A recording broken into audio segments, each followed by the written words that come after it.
ఇందిరమ్మ ప్రభుత్వం ప్రజాప్రభుత్వం ఏర్పడగానే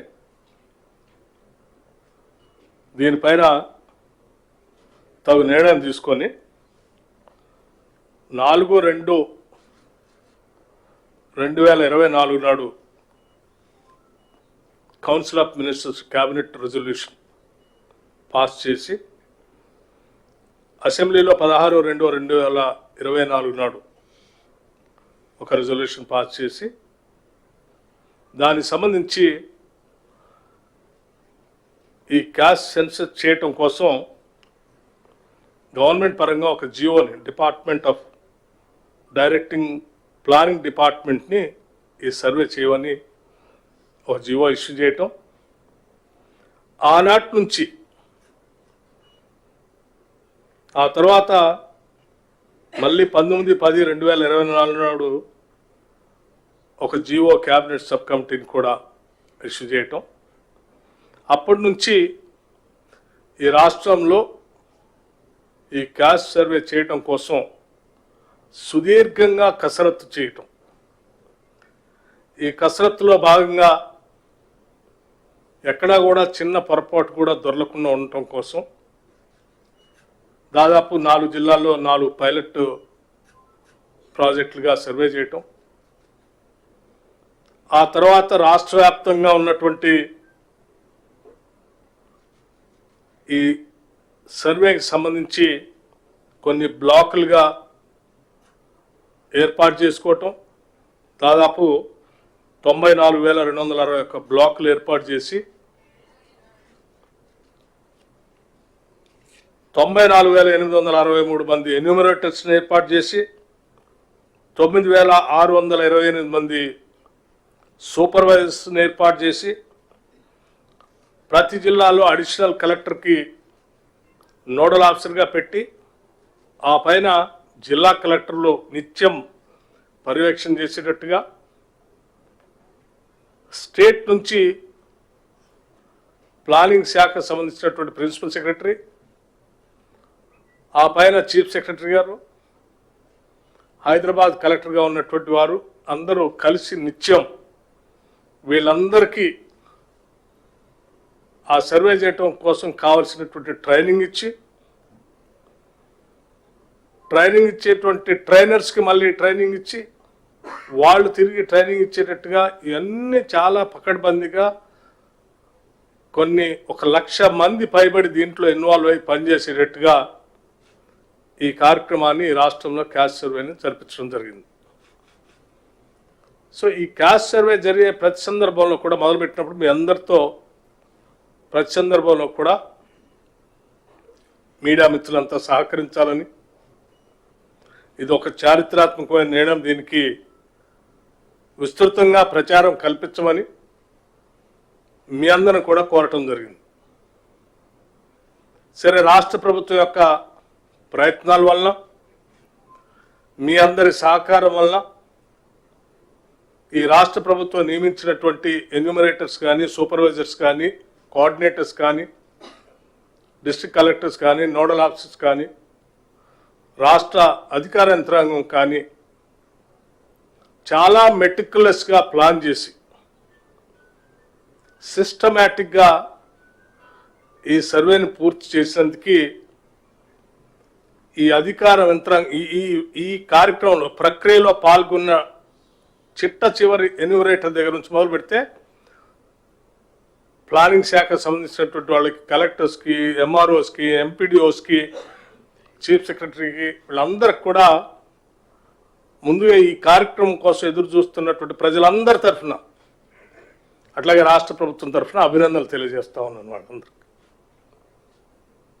అట్లాగే ఈ కార్యక్రమాన్ని విరివిగా ప్రాచుర్యం కల్పించి విజయవంతంగా జరగటం కోసం సహకరించినటువంటి మీడియా మిత్రులందరికీ, మీడియా సంస్థలకు కూడా అభినందనలు, కృతజ్ఞతలు తెలియజేస్తూ ఉన్నాం. సరే, రాష్ట్రంలో అనేక మంది ఇది జరగకూడదని,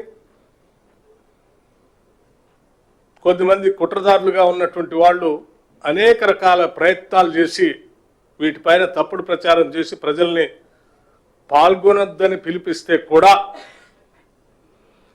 పెద్ద ఎత్తున ప్రజలందరూ ఒక మంచి సహృదయంతో రాష్ట్ర ప్రభుత్వ ఉన్నతమైనటువంటి ఆలోచన అర్థం చేసుకున్నటువంటి వాళ్ళందరూ కూడా ఇందులో పెద్ద ఎత్తున పాల్గొని ఈ సర్వేకి సహకరించినందుకు ప్రతి కుటుంబానికి కూడా నేను ప్రత్యేకంగా ధన్యవాదాలు తెలియజేస్తా ఉన్నాను.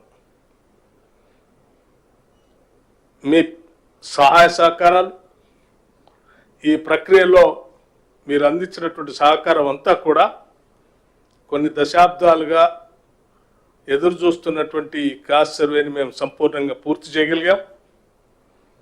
దాన్ని సభలో నిన్న స్టేట్మెంట్ రూపేణా సభలో పెట్టగలిగాం. ఈరోజు దేశమంతా కూడా తెలంగాణ రాష్ట్రం వైపు, తెలంగాణ రాష్ట్రం చేసినటువంటి ఈ సర్వే వైపు చూస్తూ ఉంది. ఈ రాష్ట్రం తీసుకున్నటువంటి ఈ కాస్ట్ సర్వే గతంలో మేము చెప్పినట్టు ఎక్స్రే కావచ్చు, లేకపోతే మా సీఎం గారు చెప్పినట్టు ఫుల్ బాడీ చెకప్ కావచ్చు. ఈ పూర్తిగా ఫుల్ బాడీ చెకప్ని రాహుల్ గాంధీ గారు చెప్పినట్టు ఎక్స్రేని పూర్తిగా ఇవాళ రాష్ట్ర సమాజం సంబంధించి మొత్తం సమాచారాన్ని వాళ్ళ సేకరించి సంపూర్ణంగా చేయగలిగాం. దీనికి మీ అందరి సహకారం, ప్రజల సహకారం మెండుగా వచ్చింది కాబట్టి చేయగలిగాం. కాబట్టి ఇది చేసినటువంటి సందర్భంలో మీ అందరూ కూడా కలిసి ఒకసారి ధన్యవాదాలు చెప్పాలని, ప్రజలకు ధన్యవాదాలు చెప్పాలని, అట్లాగే జరిగినటువంటి పూర్తి ప్రక్రియ చాలా ట్రాన్స్పరెంట్గా చేశాం. ఈ ప్రక్రియ సంబంధించి కూడా కొద్ది రోజుల్లో మీడియా మిత్రులందరూ కూడా ఒక డీటెయిల్డ్ అందరూ పిలిచి ఓ ప్రజెంటేషన్ కూడా ఇవ్వాలని ఆలోచన చేస్తూ ఉన్నాం. ఆ డేటు మీ అందరితో కూడా మాట్లాడి మీకంతా కన్వీనియంట్గా ఉండేటువంటి డేట్ని తీసుకొని ప్రకటిస్తాం. ఆ రోజు మేము ఇచ్చినటువంటి ప్రజెంటేషన్ని, జరిగినటువంటి ప్రక్రియని అంతా కూడా, ఎందుకంటే మీకు కూడా పూర్తిగా జరిగినటువంటి ప్రక్రియ అట్లాగే మీ ద్వారా ప్రజలకి తెలియాల్సిన సమాచారం కూడా అవసరం ఉంది. కాబట్టి దాన్ని కూడా కొద్ది రోజులను ఎక్కువ రోజులు కూడా తీసుకోకుండా ఏర్పాటు చేస్తామని మీ అందరికీ సవనీయంగా మనవి చేస్తూ ఉన్నాను. ఇది ఏమైనప్పటికీ జరిగినటువంటి ఈ రెండు కార్యక్రమాలు కూడా, నిన్న సభలో పెట్టినటువంటి రెండు కార్యక్రమాలు కూడా కొన్ని దశాబ్దాలుగా ప్రజలు ఎదురు చూస్తున్నటువంటి సమస్యలు, ఆ సమస్యలకి పరిష్కార మార్గాలను చూపించేటువంటి ప్రక్రియ జరిగినందుకు ఈ రాష్ట్ర ప్రభుత్వంలో ఉన్నటువంటి బాధ్యులుగా సంతోషాన్ని వ్యక్తపరుస్తూ, మీరందరూ సహకరించినందుకు మీ అందరికి కూడా ధన్యవాదాలు తెలియజేస్తూ, ప్రజలకి దీనిలో పాల్గొన్నటువంటి వాళ్ళు మరొకసారి మీ ద్వారా ధన్యవాదాలు తెలియజేస్తా ఉన్నాం. Thank you. కొద్ది రోజుల్లోనే మీ అందరికీ ప్రజెంటేషన్ ఇచ్చి, ఆ ప్రజెంటేషన్ రోజు దాన్ని ఎక్కడ పెడతాం, ఏ రకంగా పెడతామో కూడా చెప్తాం. అసెంబ్లీలో మాట్లాడుతూ 30% of the population in the greater హైదరాబాద్లో చేయలేదు. నా కాలనీలోకి వెళ్ళినప్పుడు, నా కాన్స్టిట్యున్సీలో కానీ సిటీలో కానీ నేను తిరిగినప్పుడు క్రిస్టల్ క్లియర్గా 30% చేయలేదు అని చెప్పారు. గ్రేటర్ హైదరాబాద్ 30% మించి చేయలేదని చెప్పారు. చేయనప్పుడు మరి ఇది దీనికి ఎట్లా వస్తుంది కంక్లూజన్ సార్? ఇది మిత్రులు శ్రీనివాస్ గారు అనుకుంటారు. శ్రీనివాస్ గారు మీ అడిగిన ప్రశ్న నిన్న సభలో సంపూర్ణంగా డిబేట్ జరిగింది. దానికి సమగ్రమైనటువంటి సమాధానం ముఖ్యమంత్రి గారు కూడా ఇచ్చేశారు. మళ్ళీ నేను ప్రత్యేక